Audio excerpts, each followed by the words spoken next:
recommended. Now question 6 here. What's this question asking? They give us some grid up there.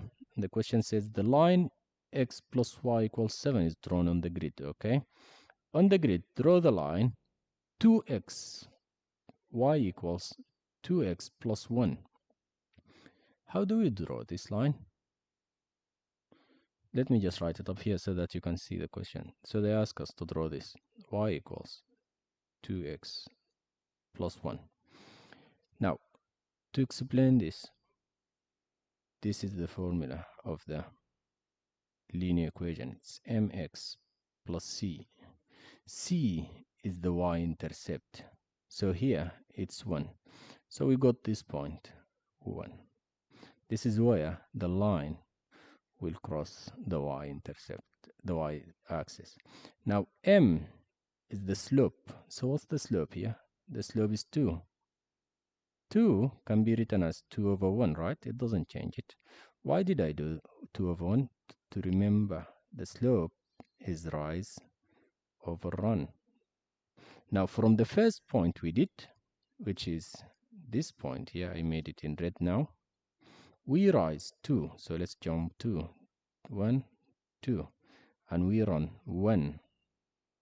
So we got to this point. Now we have 2 nice points.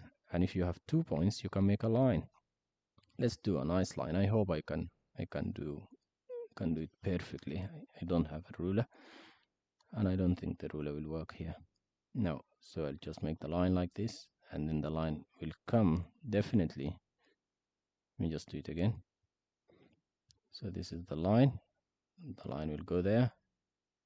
The line will continue there. Now that's fair enough line. Now let's look at the next question. Use the graph to solve the simultaneous equations. The first graph plus the second graph we have drawn, or we drew. Now let's look at this. When they ask you to solve simultaneous equations by graphing, you will graph both equations. So this is the first equation here on this line, and this is the second equation. So what's the solution? The solution is this point, the intersection. Where do they intersect? At the point 2, 5. So this is the solution, 2 and 5.